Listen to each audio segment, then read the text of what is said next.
ఈ cost కుర్రాళ్ళకి government hostel facility ఇచ్చింది, అలాగే ఈ కాస్ట్ కుర్రాళ్ళు కూడా గవర్నమెంటే హాస్టల్ ఫెసిలిటీ ఇచ్చింది.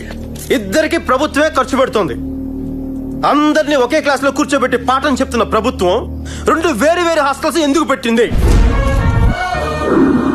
అలా పెట్టడం వల్ల ఇద్దరు కొట్టుకొని చేస్తున్నారు.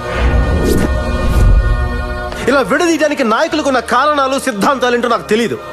ఎవడన్నా వచ్చి చెప్తే వినాలనుంది. ఎవడు రాడు చెప్పడు. ఎవ్వరూ అడగలేనిది అడిగే ధైర్యం ఉంది ఇతరులో. నా కోరిక ఈ దేశంలో ఒక రోజున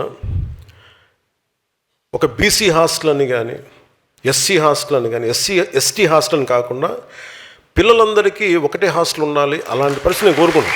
నా కోరిక అంటే ప్రభుత్వాలే సంవత్సరాలుగా దశాబ్దాలుగా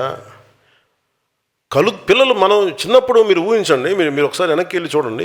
మనం ఆడుకునేటప్పుడు, మన స్కూల్కి వెళ్ళేటప్పుడు మన ఫ్రెండ్స్ ఎవరు, మనం ఎప్పుడు ఆలోచించు. ఓట్లకి రాగానే అన్న ఆ వీధిలో అన్న మన దళిత సోదరులు అన్న నమస్కారం పెట్టండి అన్న, ఇటు వెళ్ళన్నా మన కాపు సోదరులు అన్న ఇటు దండం పెట్టండి అన్న, అటు మన విశ్వకర్మ సామాజిక వర్గం అన్న ఆ సోదరులకు దండం పెట్టండి. అన్నీ విడగొట్టి మాట నాకు చిరాకు ఉంటుంది ఒకసారి వినటానికి.